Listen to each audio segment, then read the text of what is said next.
بسم الله الرحمن الرحيم نحمده ونصلي ونسلم على رسوله الكريم أما بعد فأعوذ بالله من الشيطان الرجيم بسم الله الرحمن الرحيم ما كان محمد أبا أحد من رجالكم ولكن رسول الله وخاتم النبيين وقال عليه الصلاة والسلام أنا خاتم النبيين لا نبي بعدي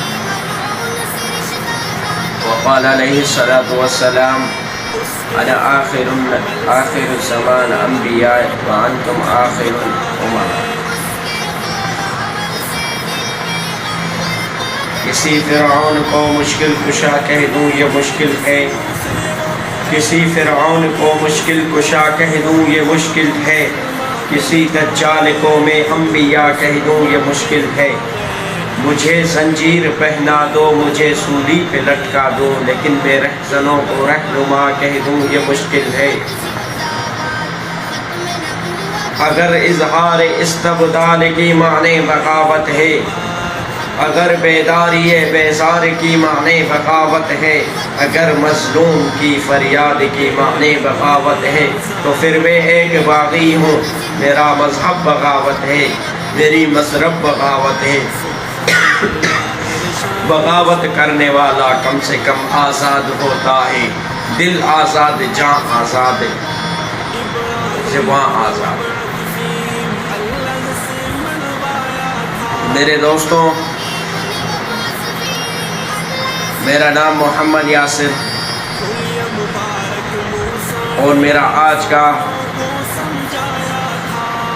اس یوٹیوب پر جو بھی سوشل میڈیا ہے اس پر ویڈیو پیغام بھیجنے کا مقصد یہ ہے کہ آپ کو عقیدہ ختم نبوت سے متعارف کرا دوں، قادیانیت سے آپ کو متعارف کرا دوں. قادیانی آپ لوگوں کے سامنے آپ کا کلمہ بھی پڑھیں گے، قرآن مجید کو بھی ہاتھ لگائیں گے، بڑی بڑی داڑیاں، بڑے بڑے جبے، بڑے بڑے قبے بھی ان کے پاس ہوتے ہیں. آپ کو دھوکے میں کیسے لائیں گے میں آپ کو ابھی یہ ساری باتیں بتاتا ہوں. پہلے تو وہ ایسا کرتے ہیں کہ کہتے ہیں، پہلا ان کا اعتراض یہ ہے انا خاتم النبیین لا نبی بعدی. رسول اللہ صلی اللہ علیہ وسلم نے فرمایا میرے بعد کوئی بھی کسی بھی قسم کا نیا نبی نہیں آئے گا. یہ کہتے ہیں مدعی نبوت مرزا غلام احمد قادیانی ملعون لعنت اللہ کہتا ہے کہ مجھے اللہ رب العزت نے نبوت عطا کی، یہ وہ فلاں سارے جھوٹ اور فریب بولتا ہے. اس نے تو اللہ تعالیٰ کے نام بھی بتلا دیے جس میں سے کچھ مجھ کو یاد ہے کچھ نہیں ہے. پہلا نام اس نے یہ بتایا الصائقہ، خدا الصائقہ. دوسرا انگریزی خدا آہون، اور جو خدا سے پیسے لاتا تھا فرشتہ اس کا نام تھا چیٹی چیٹی. خدا کسی بھی نبی کو خدا ڈائریکٹ کسی فرشتے کے ذریعے دولت نہیں عطا کرتے. اگر عطا کرتے تو آپ صلی اللہ علیہ وسلم آج سب سے زیادہ امیر ترین انسان ہوتے.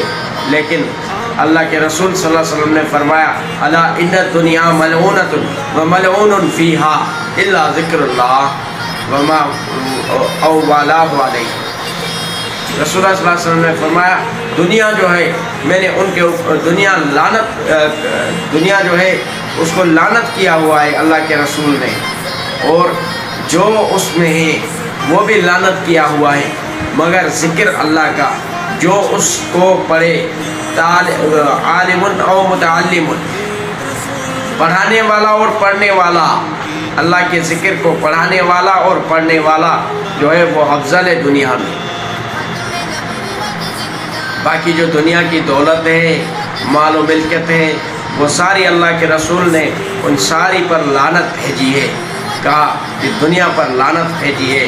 اللہ کے رسول نے حتیٰ کہ اتنا تک فرمایا کہ یہ دین غریبی پر نازل ہوا ہے اور یہ دین غریبی سے ہی ختم ہوگا.